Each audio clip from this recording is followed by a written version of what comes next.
23 number آیت میں جو محرمات ابدیہ ہیں، ہمیشہ ہمیشہ کے لیے جو رشتے حرام ہو چکے ہوئے ہیں، جن کے ساتھ نکاح نہیں ہو سکتا، ان کو انشاءاللہ ڈسکس کریں گے۔ اسی کانٹیکسٹ میں داماد اور ساس کے حوالے سے لوگ سوال کرتے ہیں، سسر اور بہو کے حوالے سے، ان کو ہم عربی میں کہتے ہیں مساہرت کا رشتہ، سسرالی رشتے۔ ایون اب تو معاملات اتنے بگڑ چکے ہیں کہ ہم سے تو لوگوں نے یعنی باپ بیٹی والا بھی سوال یہاں پہ ہماری اکیڈمی میں بعض اوقات آ جاتا ہے، وَلِعَوْذُ بِاللَّهِ تعالیٰ۔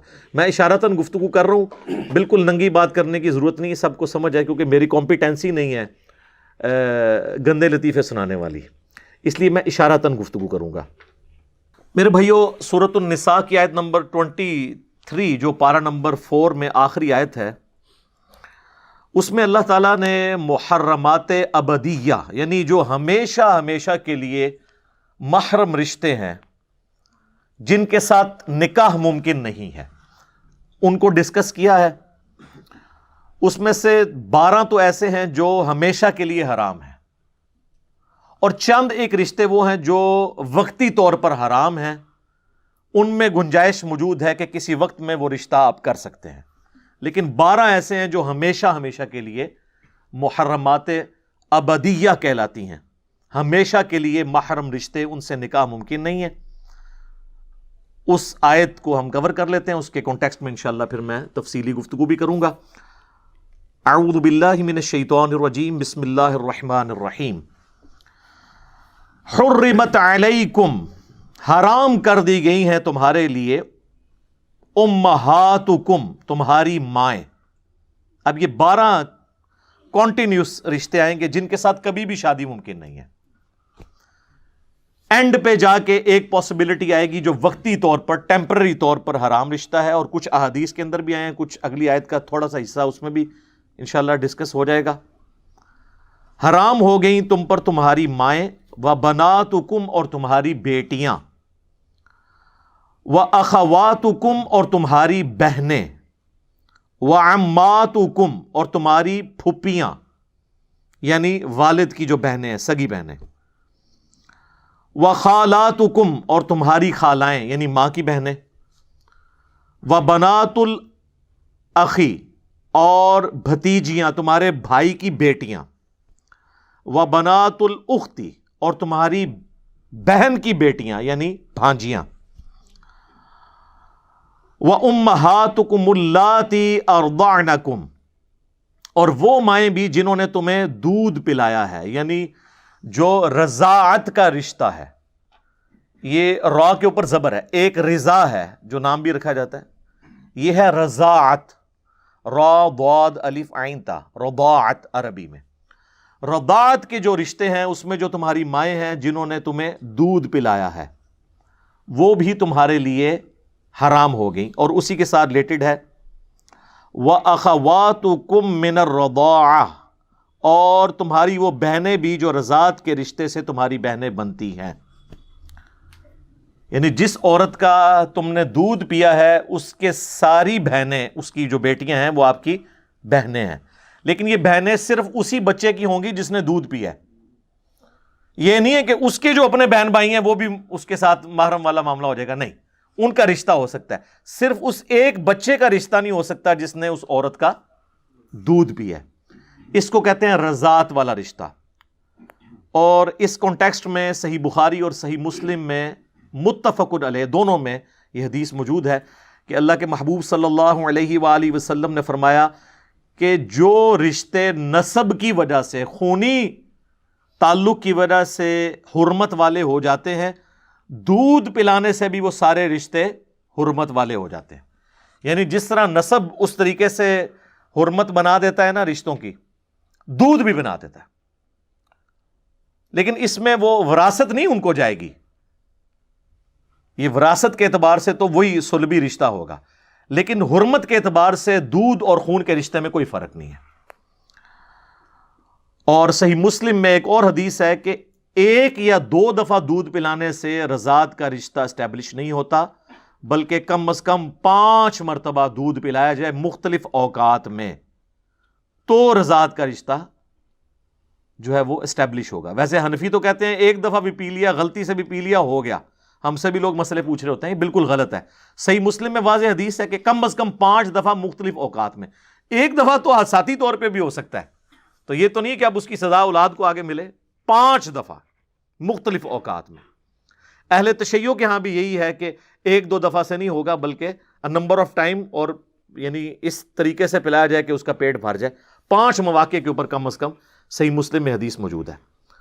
اور اسی کانٹیکسٹ میں ایک اور حدیث ہے صحیح بخاری اور صحیح مسلم میں کہ نبی صلی اللہ علیہ وآلہ وسلم نے فرمایا کہ رضاعت کا رشتہ بھوک کی عمر تک اسٹیبلش ہوگا، اور وہ 2 سال ہے. اس حدیث میں آیا. اور ویسے الگ سے سورۃ البقرہ میں بھی آیا کہ 2 سال ہے دودھ چھڑانے کی مدت. 2 سال کے بعد اگر کوئی کسی کا دودھ پی لیتا ہے بچہ، 2.5 سال کا بچہ یا کوئی بڑی عمر کا نوجوان بھی، یہ بڑی عمر کی رضاعت بھی لوگ پوچھ رہے ہوتے ہیں نا. وہ آپ کو پتہ ہے عرب کے مفتیوں نے فتویٰ دیا تھا، جب ان سے پوچھا گیا کہ جی ہمارے آفس میں غیر محرم جو ہے وہ مرد کام کرتے ہیں، تو انہوں نے یہ فتویٰ جاری کیا کہ بھئی آپ کے آفس میں جو عورتیں ہیں نا، وہ اس طرح کریں کہ اپنا دودھ ان کو پلا دیں، تو وہ ان کے بھائی بن جائیں گے. وہ مطلب یہ نہیں کہ ڈائریکٹ پلانا، یعنی وہ کسی برتن میں نکالیں دودھ کو اور وہ پی لیں 5 موقع کے اوپر، تو وہ ان کے بھائی بن جائیں گے، تو مسئلہ ختم ہو جائے گا. اور اگر کسی کا دودھ نہیں ہے تو وہ ٹیکا لگوا لے، ٹیکا لگوانے سے بھی دودھ اتر آتا ہے نا، تو اس سے بھی. تو حالانکہ وہ تو اب 2 سال کی عمر تو کراس کر چکے ہیں. 2 سال کے بعد رضاعت کا رشتہ اسٹیبلش ہی نہیں ہوتا. اور ان کا بھی کیا قصور ہے؟ یہ تو امام ابن تیمیہ کا بھی یہی موقف ہے. تو وہ پرانے بزرگوں کو لے کے چل رہے ہیں. کاش انہوں نے یہ حدیث پڑھ لی ہوتی، اور بخاری اور مسلم دونوں میں جو تھی کہ بھوک کی عمر تک، اور وہ نبی علیہ السلام نے فرمایا کہ 2 سال تک، اس کے بعد رضاعت کا رشتہ اسٹیبلش نہیں ہوگا. اور سورۃ البقرہ میں بھی 2 سال آئے. تو یہ میں نے اس کو ساتھ اس لیے کلیئر کر دیا تاکہ کسی کو کوئی اس میں پریشانی نہ ہو. تو یہاں تک ہم پہنچے تھے کہ جو مائیں اور بہنیں ہیں دودھ کے رشتے کی وجہ سے، وہ بھی تمہارے لیے حرام ہے، ان سے تمہاری شادی نہیں ہو سکتی. وَأُمَّهَاتُ نِسَائِكُمْ، اور تمہاری جو بیویاں ہیں نا، ان کی مائیں، یعنی جو ساس ہے، اردو میں اسے خوش دامن بھی کہتے ہیں، وہ بھی ہمیشہ کے لیے اب حرام ہے. ہمیشہ کے لیے حرام ہے. یعنی اگر آپ کا رشتہ کسی لڑکی کے ساتھ ہوا، نکاح رخصتی سے پہلے ہی طلاق ہو گئی، تو وہ جو لڑکی تھی اس کی ماں ہمیشہ کے لیے حرام ہے. یعنی کل کو اگر بیوہ ہوتی ہے تو اس سے آپ شادی کبھی بھی نہیں کر سکتے. اس میں رخصتی شرط نہیں ہے اور صحبت اختیار کرنا شرط نہیں ہے.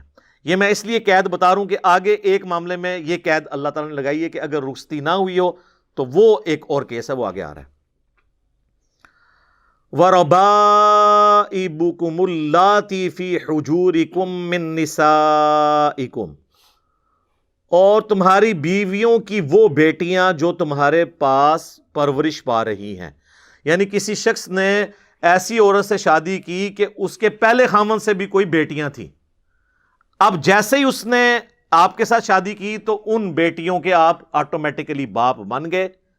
لیکن یہاں پر وہ قید لگا دی کہ اگر نکاح صرف ہوا تھا نا، اور خلوت صحیحہ نہیں ہوئی تھی، ایک دوسرے کو چھوا نہیں تھا، تو اس سے پہلے ہی طلاق ہو گئی، تو اب وہ حرمت والا معاملہ نہیں ہوگا. وہ ساتھ ذکر آ رہا ہے فی حجورکم من نسائکم اللاتی دخلتم بہن، جن سے تم صحبت کر چکے ہو. فإن لم تکونوا دخلتم بہن، اگر تم نے ان کے ساتھ صحبت نہیں کی، فلا جناح علیکم، پھر نکاح کرنے میں حرج نہیں ہے.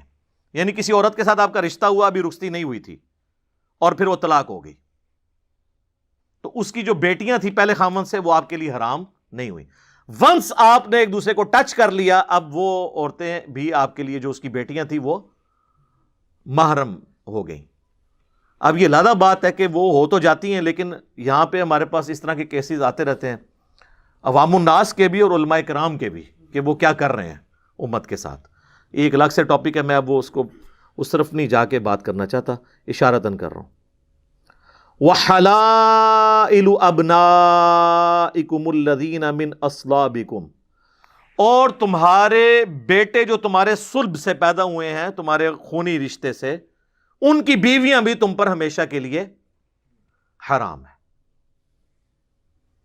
وہ ہمیشہ کے لیے یعنی بہو بھی ہمیشہ کے لیے سسر کے لیے حرام ہو گئی. تو لہذا اب یہ جتنے حرمت والے رشتے ہیں نا، ان میں اب پردہ وہی ہوگا جو گھر کے اندر ایک بہن بھائی کا پردہ ہوتا ہے. چہرے کے نقاب والا معاملہ اس میں نہیں ہوگا، الا یہ کہ جہاں پر فتنے کا اندیشہ ہو وہ الگ بات. یہ وہ 12 رشتے تھے جو ہمیشہ کے لیے حرام ہیں.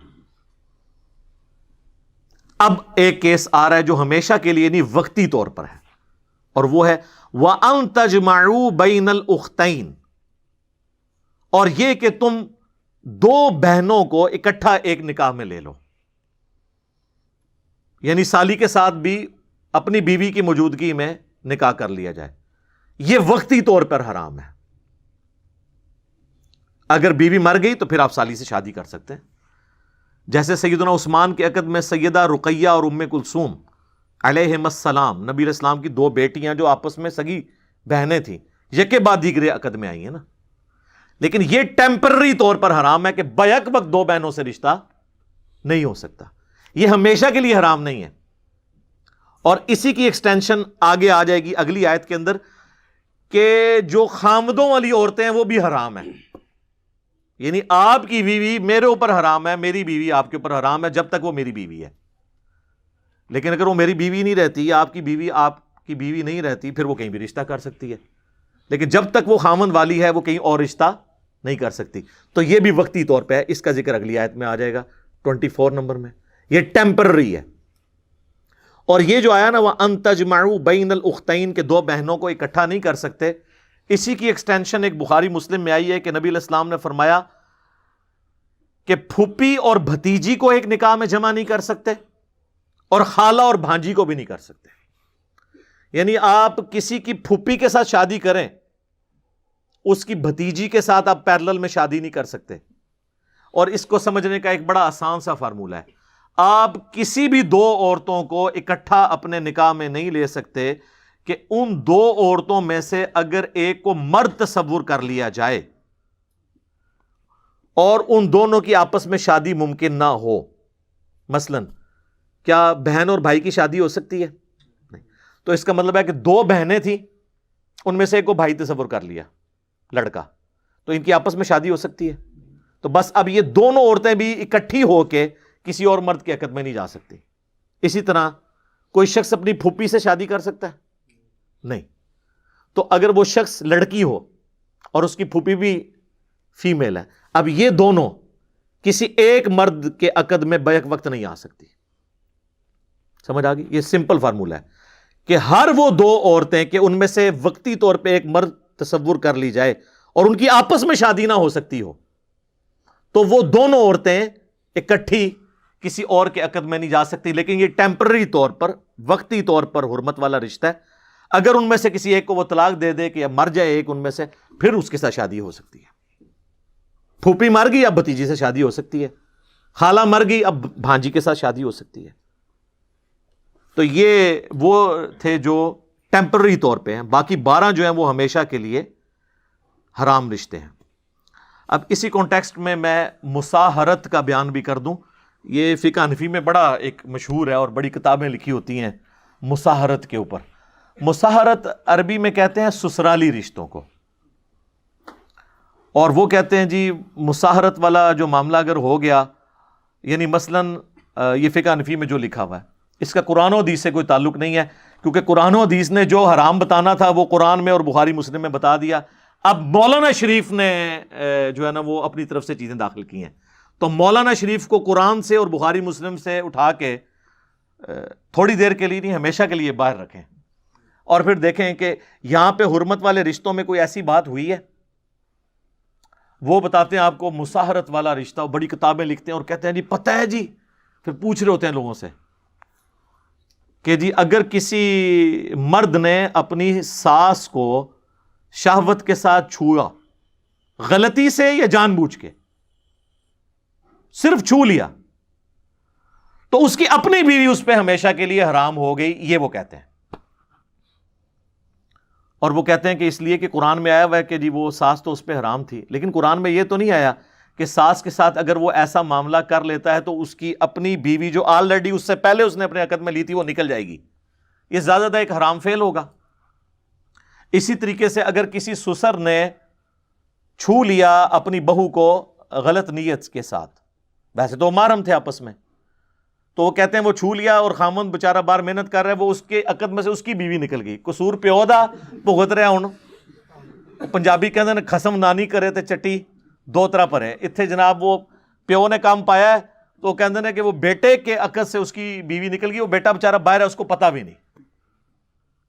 اور اسی میں وہ آگے پھر کہتے ہیں کہ اگر کوئی باپ کسی لڑکی کا رات کے وقت اندھیرے میں اٹھا اور اس نے ہاتھ لگانا تھا اپنی بیوی کو، غلطی سے نیند میں، غلطی سے بھی، سر نوٹ کریں، غلطی سے بھی اپنی بیٹی پہ پڑ گیا تو اس کی اپنی بیوی ہمیشہ کے لیے اس پہ حرام ہوگی، ہمیشہ کے لیے، دوبارہ اب نکاح بھی نہیں ہو سکتا.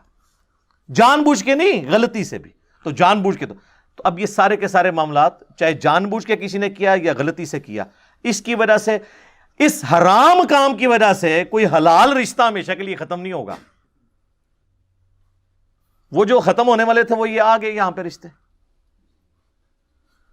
جناب سورۃ النحل میں تو یہاں تک آیا ہے کہ اگر کسی شخص کے دل میں ایمان ہے اور جان بچانے کے لیے اسے مجبوراً کفر بولنا پڑتا ہے تو تب بھی اس کا ایمان نہیں جائے گا، اور جان بچانے کے لیے مجبوراً اسے حرام کھانا پڑتا ہے تو وہ مردار، بہتا ہوا لہو، خنزیر کا گوشت اور غیر اللہ پر کے نام پر جو چیز قربان کی گئی وہ بھی کھا سکتا ہے جان بچانے کے لیے، اس پہ ملامت نہیں ہوگی. اور یہاں پہ کہہ رہے ہیں کہ غلطی سے بھی ہو گیا تو ہمیشہ کے لیے یہ ہو گیا. اسے وہ کہتے ہیں مساہرت کا رشتہ. اور یہ بہت زیادہ سوال اور اس کے اوپر بڑے کلپس لوگوں نے بنا کے اپلوڈ کیے ہوتے ہیں اور وہ بتا رہے ہوتے ہیں، حالانکہ کہیں پر قرآن و حدیث میں موجود نہیں. اور پھر ہمیں کہہ رہے ہوتے ہیں کہ آپ قرآن و حدیث سے نکال کے بتائیں کہ جی جس میں لکھا ہو کہ رشتہ باقی رہے گا. یہ رشتے کو ختم کرنے کے لیے دلیل آپ نے دینی ہے، دعویٰ تو آپ نے کیا ہے. ہماری دلیل یہ ہے کہ قرآن نے حرمت والے جو رشتے بتانے تھے وہ بتا دیے. یہ بھی مسئلہ اس طرح ہوتا تو بتا دیتے. پھر بھی آپ کی تسلی کے لیے بتائیں کہ صحیح بخاری آپ کھولیں، کتاب النکاح چیپٹر نکال لیں اس میں امام بخاری نے باقاعدہ ایک پورا باب باندھا ہے اس حوالے سے. ابن عباس کے حوالے سے حدیث لی اور نیچے کئی ایک صحابہ اور تابعین کے اقوال لیے ہیں جس میں انہوں نے فقہ حنفی پہ رد کیا ہے کہ اس طرح اگر کوئی کر لیتا ہے تو اس کی اپنی بیوی فارغ نہیں ہوگی، یہ مساہرت والے رشتے کے اعتبار سے. تو امام بخاری نے صحیح بخاری میں یہ رد کیا ہے. مراد یہ فتنہ پرانا ہے اور امام بخاری نے اس کے اوپر رد کیا، حالانکہ امام بخاری نہ بھی رد کرتے، قرآن میں واضح نص موجود ہے. جب قرآن کہہ رہا ہے کہ حرمت والے رشتے ہی ہیں تو آپ اپنی طرف سے تو کوئی حرمت والا رشتہ تو نہیں بنا سکتے، یہ تو شریعت سازی ہے، یہ تو بدعت ہے. اب یہاں پر ایک اور مسئلہ بھی میں بتا دوں، صحیح بخاری اور صحیح مسلم میں ایک حدیث ہے کہ نبی علیہ السلام نے نکاح شغار کرنے سے بھی منع فرمایا ہے، جسے ہم اردو میں اور پنجابی میں وٹا سٹا کہتے ہیں. لیکن یہاں پر وٹا سٹا اور ہوتا ہے. جو ہمارے ہاں وٹا سٹا رائج ہے نا، یہ حرام نہیں ہے. وہ حدیث میں موجود ہے بخاری اور مسلم دونوں میں کہ کوئی شخص اپنی بہن یا بیٹی کا رشتہ اس شرط پہ کسی مرد سے نہیں کر سکتا کہ تو اپنی بیٹی مجھے دے دے، میں اپنی بیٹی تجھے دیتا ہوں، یا تو اپنی بہن کا نکاح میرے ساتھ کر دے، میں اپنی بہن کا نکاح تیرے ساتھ کرتا ہوں، اور اس کے بدلے حق مہر میں نہیں دوں گا. میرا حق مہر یہ ہے کہ میں نے اپنی بہن یا بیٹی تجھے دے دی، اور تیرا حق مہر یہ ہے کہ تو نے اپنی بہن. تو حق مہر کے بغیر اس طرح کا رشتہ کرنا، اسے کہتے ہیں نکاح شغار یا وٹا سٹا. یہ والا وٹا سٹا حرام ہے.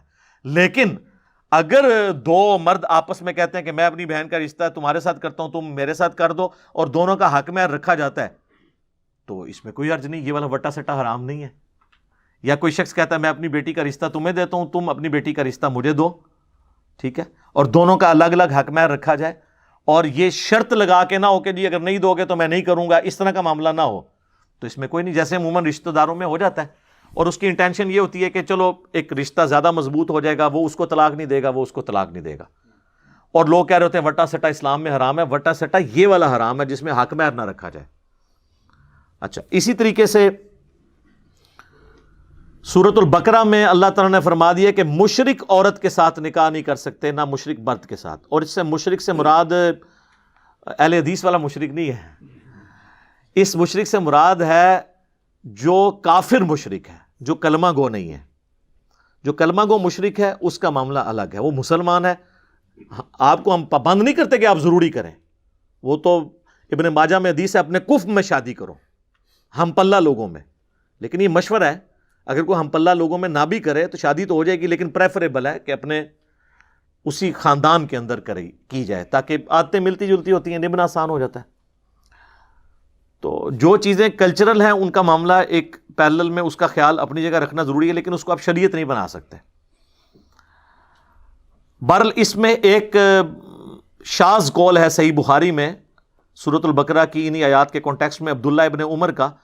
وہ کہتے تھے کہ بھئی میں اس سے بڑا شرک کوئی نہیں سمجھتا کہ کوئی شخص حضرت عیسیٰ ابن مریم کو اللہ کا بیٹا کہے یا اللہ کہے. یعنی وہ یہ کہتے تھے کہ اہل کتاب کی عورتیں بھی چونکہ مشرکہ ہیں لہٰذا ان سے نکاح درست نہیں ہے. لیکن امت کا اجماع ہے کہ عبداللہ بن عمر کا یہ قول شاذ ہے, یعنی یہ قول ایکسیپٹیبل نہیں ہے, امت کے اجماع کے خلاف ہے, صحابہ کے اجماع کے خلاف ہے. کیوں؟ قرآن میں سورۃ المائدہ میں اللہ تعالیٰ نے فرمایا کہ جو آخر میں آیات نازل ہونے والی ہیں سورۃ المائدہ کی, کہ آج کے دن اہل کتاب کی عورتیں بھی تمہارے لیے حلال ہوئیں اور ان کا ذبیحہ بھی اگر اللہ کے نام پر ہو تو حلال ہوا. تو اللہ کو تو پتا تھا کہ اہل کتاب جو ہیں وہ سارے ہی آلموسٹ مشرک ہیں. وہی قرآن آپ کو بتا رہا ہے نا سورۃ المائدہ میں, لقد کفر الذین قالوا ان اللہ هو المسیح ابن مریم, وہ کافر ہیں جو کہہ رہے ہیں کہ عیسیٰ ابن مریم ہی اللہ ہے. اور لقد کفر الذین قالوا ان اللہ ثالث ثلاثہ, وہ بھی کافر ہیں جو کہہ رہے ہیں تین میں سے ایک ہے اللہ, یعنی گاڈ دا ہولی فادر, اور جو سیدنا عیسیٰ ہیں وہ ہولی سن ہے, اور روح قدس جو ہے وہ اس کو کہتے ہیں ہولی گوسٹ, یا حضرت مریم کے بارے میں پہلے عقیدہ ہوتا تھا, اب ہولی گوسٹ اس کی جگہ آ گیا. تو اللہ تعالیٰ جب ان کے شرک کو بیان کر رہا تھا تو اللہ تعالیٰ کو یہ پتا تھا کہ یہ مشرک ہیں, لیکن ان کو بینیفٹ دیا کہ چونکہ یہ اہل کتاب ہیں, آسمانی مذہب کو ماننے والے ہیں, اگرچہ مشرک ہیں لیکن چونکہ نبیوں کے ماننے والے ہیں, ان کی عورتوں کے ساتھ نکاح جائز ہو جائے گا. اور سب کا اجماع ہے. ہاں ہم ترغیب ضرور دلاتے ہیں کہ بہتر ہے نہ کریں, مسلمان عورتیں تھوڑی ہیں کرنے کے لیے, لیکن کسی کو منع نہیں کر سکتے. تو اب میرا ایک معصومانہ سوال ہے, اگر یہود و نصارہ کی بچیوں کے ساتھ نکاح ہو سکتا ہے تو سنی کا شیعہ کی بچی کے ساتھ اور شیعہ کا سنی کی بچی کے ساتھ کیوں نہیں ہو سکتا؟ تو یا پھر مان لیں اعلیٰ حضرت کی طرح کہ یہود و نصارہ سے بھی بدتر ہے. ہاں یہ اعلیٰ حضرت نے لکھا ہے, احکام شریعت ان کی اپنی کتاب ہے, اس میں انہوں نے لکھا ہے کہ وہابیہ, اور پھر لکھا وہابیہ دیوبندیہ, وہابیہ غیر مقلد, یعنی اہل حدیث اور دیوبند, اور پھر ساتھ لکھا قادیانی کافروں کو بھی بیچ میں شامل کیا, اور لکھا روافظ, ان سب کا نام لکھ کے انہوں نے کہا یہ سب کے سب جو لوگ ہیں یہ مرتد ہیں. مرتد کا مطلب ہے اسلام چھوڑ گئے اور واجب القتل, اور یہ 1,00,000 دفعہ بھی اللہ کا نام لیں تو ذبیحہ مردار ہی رہے گا. البتہ یہود و نصارہ اگر اللہ کا نام لے کر کریں تو وہ حلال ہوگا, یہ حرام رہے گا. 1,00,000 دفعہ بھی نام لیں تو کس کس کا؟ دیوبندی, اہل حدیث, شیعہ, ان سب کا. اور قادیانی کافروں کو بھی بیچ میں ڈال دیا, انہوں نے قادیانیوں کے کھاتے میں ڈالا ہے ان کو, کہا کہ یہ 1,00,000 دفعہ بھی نام لیں تو ذبیحہ حرام رہے گا, البتہ یہود و نصارہ اگر کریں تو حلال ہوگا. تو پھر اب باقی پیسے تو چھوڑ دیں, آپس میں آپ دیکھ لیں کہ ان لوگوں نے کس طریقے سے دراڑے ہیں. پھر ہمیں لوگ کہتے ہیں جی بزرگوں کے بارے میں بات کرتے ہیں, بزرگوں نے خدمت ہی اتنے بڑے لیول پہ کی ہے کہ وہ بزرگ خود بخود پھر وہ اس پورے معاملے میں رگڑے میں آ جاتے ہیں. ہماری نیت تو نہیں ہوتی لیکن خود بخود آ جاتے ہیں. اور پھر ملفوظات اعلیٰ حضرت میں کہتے ہیں جی ان کے بیٹے نے جمع کیے ہیں. سر ان کے بیٹے نے جمع کیے ہیں جو مفتی اعظم ہند ہیں, مصطفیٰ رضا خان نوری, جن کی نعت ہے تو شمع رسالت ہے عالم تیرا پروانہ, وہ بیٹا ہے ان کا جس نے ان کے ملفوظات جمع کیے ہیں. اور اس سے بڑی بات, ملفوظات کی جو پہلی جلد ہے نا, پہلا حصہ, وہ اعلیٰ حضرت نے خود پڑھا ہوا ہے اور اس پہ مور لگائی ہے کہ میں نے اسے لفظ بلفظ پڑھا ہے. تو پھر اعلیٰ حضرت کی اپنی ہوگی نا. اور پہلی جلد کے اندر ہی پہلا حصہ جو اعلیٰ حضرت نے خود پڑھا ہے, اس میں ان سے سوال ہوا ہے کہ اگر وہابی جماعت کروا رہے ہوں تو نماز ان کے پیچھے پڑھیں یا الگ؟ تو انہوں نے جواب دیا ان کی نماز نہ نماز ہے نہ جماعت ہے. سیدھا سیدھا کھری گل جڑی ہے انہوں نے کر دی تھی. اور وہابی اعلیٰ حضرت دیوبند اور اہل حدیث دونوں کو کہتے ہیں، وہ میں آپ کو پہلے بتا چکا ہوں احکام شریعت میں سے۔ پھر وہ کہتے ہیں کہ وہابیہ کی مسجد میں نماز پڑھ سکتے ہیں دیوبند اور اہل حدیث کے، تو انہوں نے کہا، جواب دیا، کفار کی مساجد مثل گھر کے ہیں۔ کفار ڈائریکٹ لفظ لکھا، یعنی جس طرح کافر کی مسجد ہے نا تو گھر کے مثل ہے، یعنی وہ جو بخاری مسلم میں حدیث ہے کہ میرے لیے پوری کی پوری زمین پاک کر دی گئی ہے، میرا امتی جہاں چاہے نماز پڑھ سکتا ہے۔ تو یہ حدیث انہوں نے کوٹ نہیں کی، اشارتاً بات کر دی کہ جس طرح گھر میں بھی نماز ہو جاتی ہے اس طرح کفار کی مسجدوں میں بھی نماز ہو جائے گی۔ اور کفار انہوں نے یہود و نصارہ کو نہیں کہا، دیوبند اور اہل حدیث کو کہا۔ ابھی بات ختم نہیں ہوئی، پھر تیسرا سوال ان سے ہوا کہ یہ وہابی دیوبند اور اہل حدیث جب اذان دے رہے ہوں تو ان کی اذان کا جواب دینا چاہیے۔ تو انہوں نے کہا کہ ان کی نہ اذان ہے نہ نماز ہے، اور پھر کہا ان کی اذان بھی ان کی نماز اور جماعت کی طرح باطل ہے۔ بڑے وہ صحیح بات ہی انہوں نے کی، جب میں ان کی نماز ہی کہہ رہا ہوں نہیں ہوتی ہے تو اذان کی تو باطل ہے۔ البتہ جب اذان میں اللہ اور اس کے محبوب صلی اللہ علیہ وآلہ وسلم کے مبارک نام آئے تو آپ عز و جل یا جل جلالہ یا صلی اللہ علیہ وآلہ وسلم کہہ سکتے ہیں، باقی نہ ان کی اذان ہے نہ نماز ہے نہ جماعت ہے۔ بات ہی ختم کر دی۔ یہ ہے بزرگان دین کی خدمات۔ جب ہم ہائی لائٹ کرتے ہیں تو کہتے ہیں نہیں ہم سب ایک ہیں، کوئی مسئلہ نہیں ہے۔ تو انجینئر صاحب ویسے اختلافات، سر ایک ہیں تو پھر بتائیں کہ ہمارے بزرگوں نے جو کام ڈالا ہے یہ کام ان لوگوں نے ڈالا تھا، ہم ان سے لانے برات کرتے ہیں، پھر ہم یہاں تک نہیں رہیں گے، پھر ہم اگلی بات کریں گے کہ جنہوں نے کام ڈالا تھا اور لوگوں کو کافر کہا تھا، تو اب وہ جن کو کہا وہ تو نہیں تھے، تو پھر کافر کون ہوا؟ کہنے والا۔ تو یہ کون کہے گا کہ ہمارے بڑے بزرگ جو ہیں وہ کافر ہیں؟ تو ہر صورت میں پھنسیں گے۔ اور یہ میں بار بار اس لیے باتیں ہائی لائٹ کرتا ہوں تاکہ آپ کو پتہ چلے کہ وہ جو ہمارے پچھلے دنوں ہمارے ایک بابا جی جو فوت ہو گئے ہیں، اللہ تعالیٰ ان کی غلطیوں سے درگزر کرے، تو وہ انہوں نے مرنے سے کچھ عرصہ پہلے ہی 9 نومبر 2020 کو انہوں نے بادشاہی مسجد جو دیوبندیوں کے پاس ہے اس کے باہر مزار اقبال کے اوپر تقریر کرتے ہوئے جب مغرب کی اذانیں شروع ہوئیں تو انہوں نے کہا چلو جی اٹھو جی، انہاں دی کیڑی گل ہے، یہ تے سوراں دے سور نے یعنی ان کی اذان تو اذان ہے ہی نہیں ہے۔ تو کہتے ہیں ڈبنگ ہو گئی یہ وہ، تو یہ تو اعلیٰ حضرت کی تو اپنی کتاب میں لکھا ہوا ہے جو انہوں نے لفظ بلفظ پڑھی ہے، تو اعلیٰ حضرت تو ان سے بڑی ہستی ہیں، انہوں نے تو اس سے بڑی بات کر دی ہے۔ کہنا انہاں بڑے دے اخلاص منگو تو بڑے بڑے لوگ ہم گداواں نو خیر پا ہی دیں گے۔ چلو جی چلیے، او بھابیاں دی اذان اے تے کڑا دے اے تے سور دے سور ہیں۔ چلو چلیے۔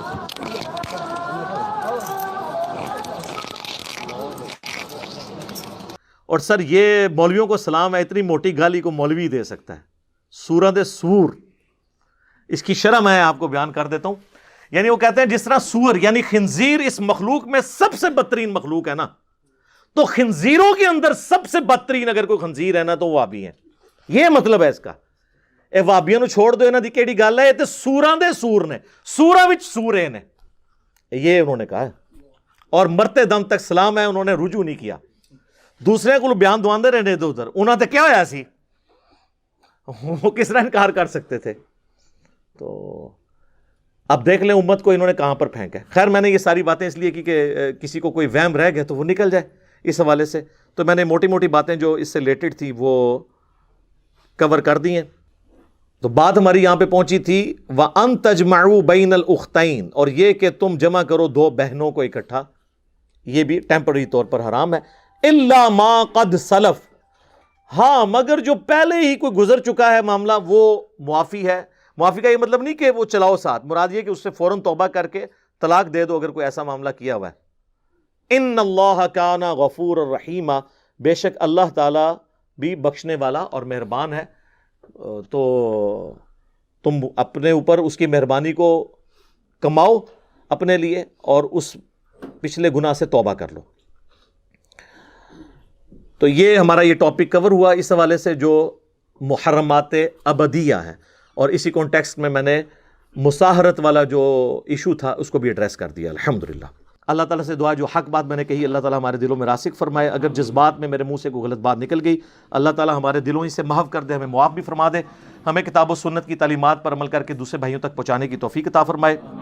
سبحانک اللہم و بحمدک اشہد ان لا الہ الا انت استغفرک و اتوب الیک وما علینا الا البلاغ المبین. جزاکم اللہ خیرا.